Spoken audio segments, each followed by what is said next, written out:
There was a time in the mid-1980s when Kelly LeBrock seemed to be everywhere. She was the unforgettable face in Pantene commercials, the stunning woman in the red dress from The Woman in Red, and the dream girl who stepped out of a computer in Weird Science. Her beauty became one of the defining images of the decade. Yet just as quickly as she rose to fame, she disappeared from Hollywood. The surprising truth is that she didn't vanish because her career faded. She walked away from it by choice.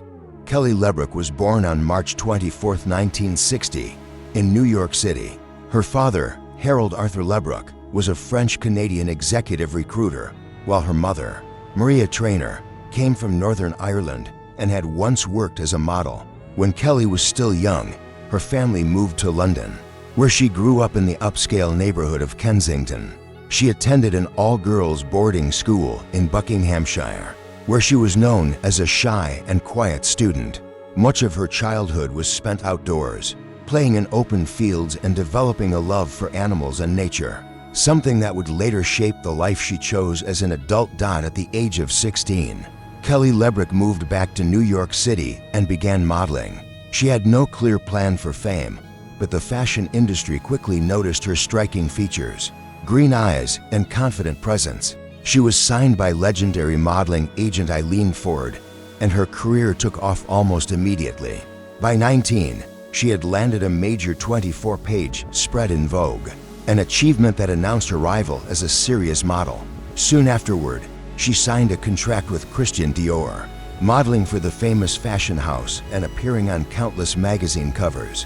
Her look stood out in an era dominated by extremely thin models. She was tall, curvy, elegant, and carried the refined accent she had developed growing up in London.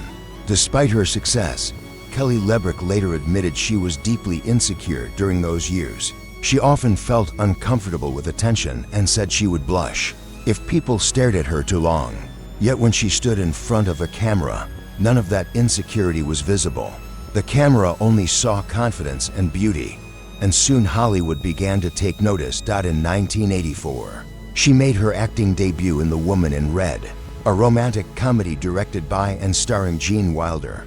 In the film, she played Charlotte, a mysterious woman whose red dress famously blows upward over a sidewalk vent, echoing the iconic scene performed decades earlier by Marilyn Monroe in The 7-Year Itch. The movie was a commercial success and introduced Kelly LeBrock to a global audience. Around the same time, she married film producer Victor Dry, though the marriage lasted only 2 years before ending in divorce. Her next role would make her a permanent part of 1980s pop culture.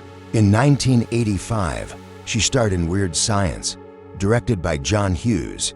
The film told the story of two teenage boys who create the perfect woman using a computer, and Kelly LeBrock played Lisa, the powerful and confident figure who helps them gain self-confidence.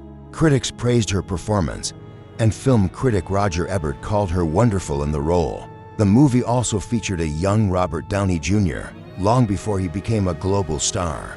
Over time, Weird Science became one of the most beloved cult films of the decade. During this same period, Kelly LeBrock became the face of Pantene shampoo. Her famous line, "Don't hate me because I'm beautiful," became one of the most recognizable advertising slogans in television history. Ironically, she later revealed that saying the line made her extremely uncomfortable because she had never truly believed she was beautiful herself. In 1987, while visiting Japan for a modeling assignment, Kelly LeBrock met actor and martial artist Steven Seagal. The two quickly began a relationship and married the same year. They had 3 children together: Annalise Seagal, Dominic Seagal, and Arisa LeBrock. During those years, Steven Seagal became one of Hollywood's biggest action stars with films like Above the Law, Hard to Kill, and Under Siege. However, their marriage eventually collapsed amid personal struggles and public controversy, leading Kelly LeBrock to file for divorce in 1994. After the divorce, she made a decision that shocked many in Hollywood.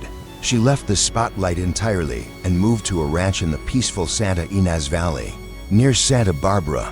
There, she traded the fast pace of Beverly Hills for a quiet life surrounded by animals and open land. She began raising horses, cattle, chickens, and dogs, embracing the rural lifestyle she had always loved. Today, Kelly LeBrock lives far from the glamour of Hollywood, focusing on family, nature, and helping others. She occasionally appears in small projects, but her priorities have changed. For her, the greatest joy now comes from spending time with her children and grandchildren, caring for animals, and living a life of peace. The woman who once symbolized beauty and fame ultimately chose something far more meaningful: her own happiness.